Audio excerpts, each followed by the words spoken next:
Let's play a game here. This is a game called Owned and Not Owned. So first, here's a viral clip, went real viral yesterday. And once again, the left is claiming that Ben Shapiro was owned and destroyed and exposed during a Q&A with a college student.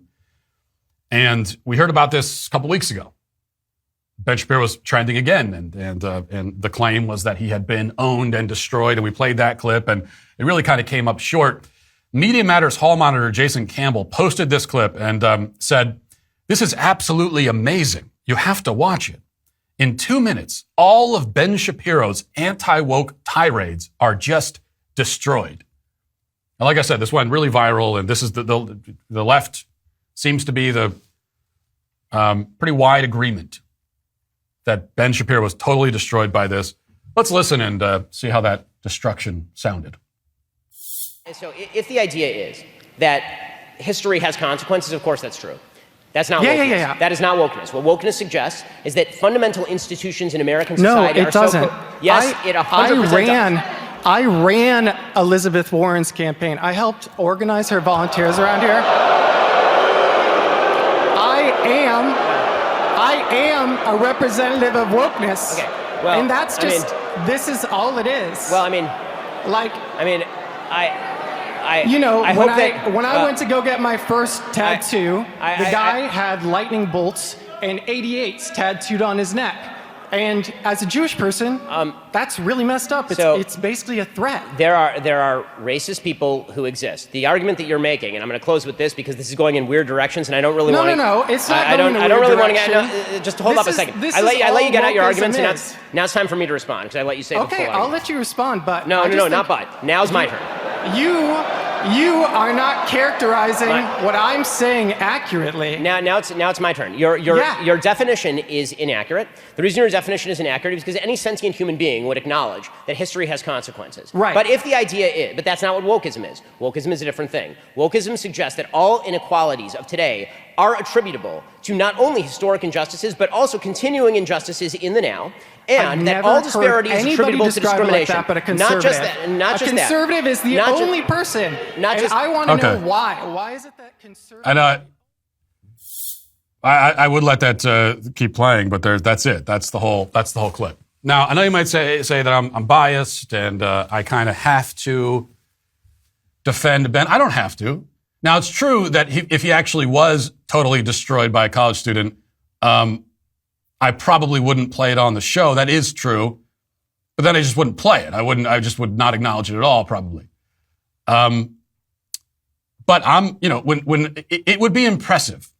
So anytime I see one of these things trend, a college student destroys Ben Shapiro, I always watch because I'm like, okay, well, let's see if he actually does it because that would be impressive. And there's just nothing there.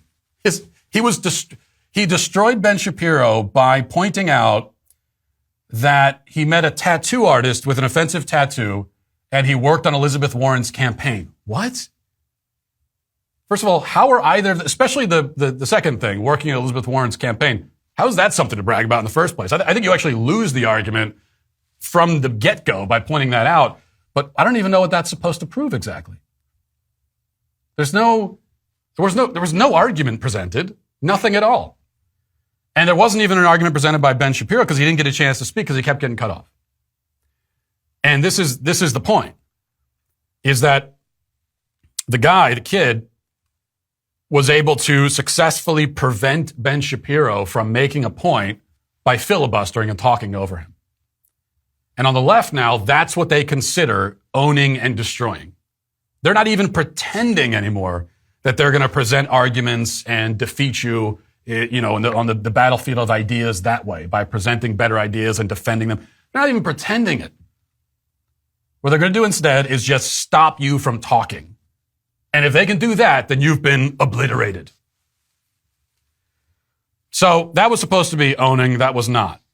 Here's what owning sounds like. This is Democrat Representative Jeffries at a different committee hearing. I want you to we don't need a lot of setup here. I just want you to listen to this exchange. Listen.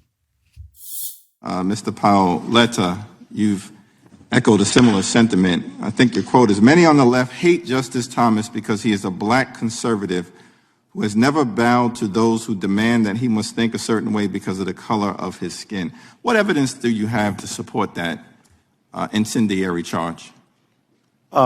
When Chairman Benny Thompson calls him an Uncle Tom because of his views on voter ID and affirmative action, when in fact more black Americans support voter ID and with respect to affirmative action in college education, they're 62% opposed to it. So that is the most vile, disgusting thing you can say. And so yes, that's the evidence. That's the evidence I just gave you. Reclaiming my time. Yes. There are a lot of vile, disgusting things that can be Well, you just said. asked me for an example. The notion that is, right, when some members on this side of the aisle and others have been called the N-word throughout different points of our life belies the point that you have a particular bias. And it's an overstatement, which is not surprising when you look at the balance of your testimony. And if Chairman Benny Thompson has an observation to make, he's entitled to free speech. You apparently believe that Jenny Thomas, regardless of how many conflicts she has, is entitled to her own political opinions as well. Can I give you another example? No. No, you can't. You can't. Okay, that's what destroying somebody actually sounds like. That's what it is. Jeffries says, "Can you give one example? This terrible charge that Democrats have been racist against Justice Thomas. Give us one example of this." Okay, well, here's a guy who called him an Uncle Tom. Well, yeah, but that's people have said worse things in free speech. And, okay, well, I can give you another example. No, we'll just stop there. That's it's a total humiliation, and this is one thing. I'm not a lawyer, but one thing I have learned just from watching the lawyer shows is that, and I think it's something you could probably take with you in life, especially in debates, is never ask a question that you don't know the answer to, especially in a situation like this. That's as a lawyer in court, also in a debate.